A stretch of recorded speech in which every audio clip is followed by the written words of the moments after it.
What up, Rhino family, and welcome to my channel. My name is Eddie Rhino, and basically what we're going to talk about today is should you or should you not lock out when it comes to your lifts.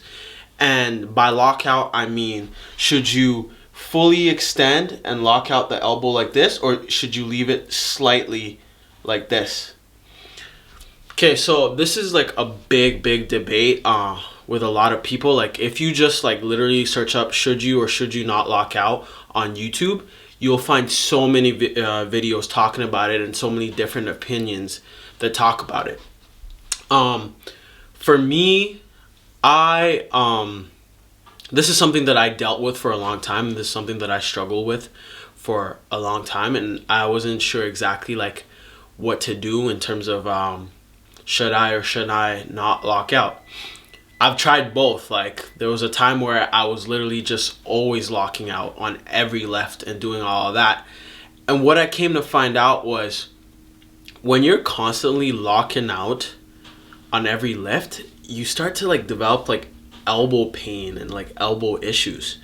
You know what I mean? And it wasn't good. You know what I mean? Obviously you don't want elbow pain when you're training, you know? You want to be perfect, you know what I mean? You don't want to be having issues with your elbow because damn near every single exercise involves your elbows in some way or another.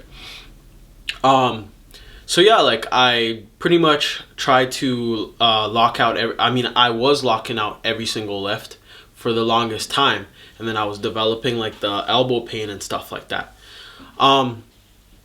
So then I tried not locking out in any of my lifts.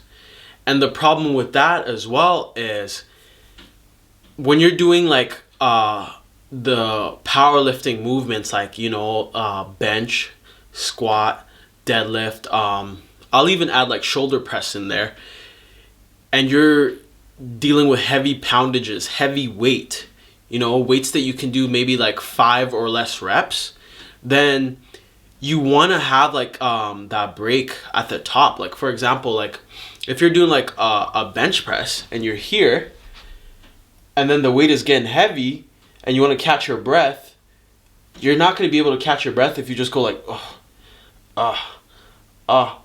like this, right?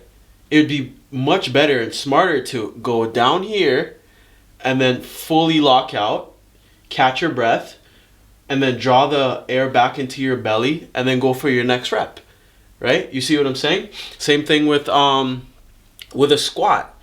You squat to just below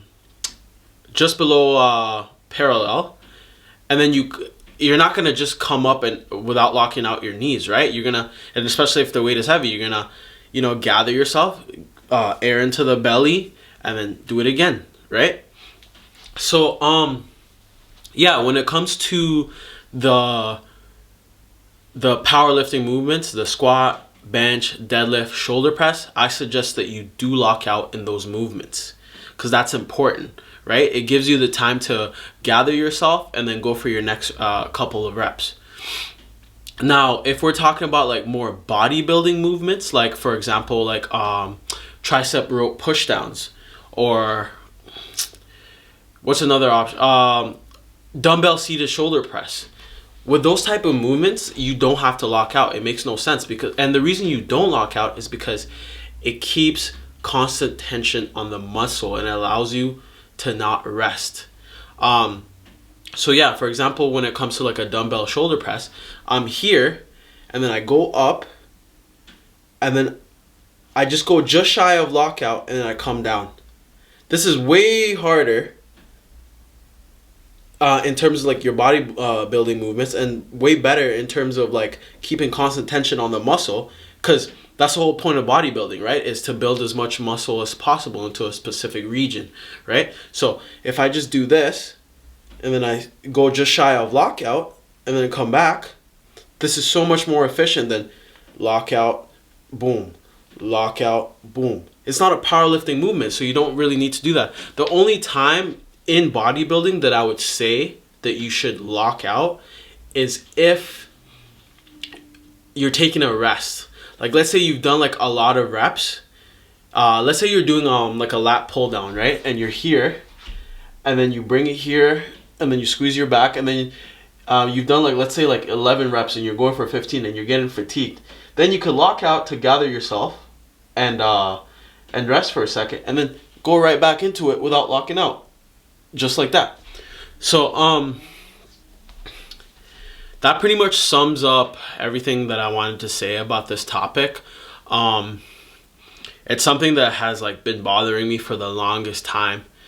But yeah, like, to summarize, like I was saying, in terms of your powerlifting movements, squat, bench, deadlift, barbell shoulder press, I suggest you do lock out in those movements. But when it comes to your bodybuilding movements, I suggest that you don't lock out and you keep constant tension on the muscle to help build that muscle. Because at the end of the day, guys, we are power builders, right? We're not just power lifters and we're not just bodybuilders, right? We're both. Yeah, that's pretty much all I wanted to say. Also, I wanted to tell you guys to make sure to like, to comment, and to subscribe. When it comes to commenting, it's really important because it helps me to understand what you guys are thinking, and give me feedback and tell me like what's going on. And it's also really good for engagement, and especially because, you know, you guys are part of the Rhino team, you know what I'm saying? So with that being said, we need to be a community, and the community talks and discusses things, and that's what needs to happen. So once again, make sure to like, comment, and make sure to subscribe, because you want to keep up to date with all the videos that I'm putting out and stuff like that with the community. You want to stay aware. But without further ado, guys, have a good night and take care.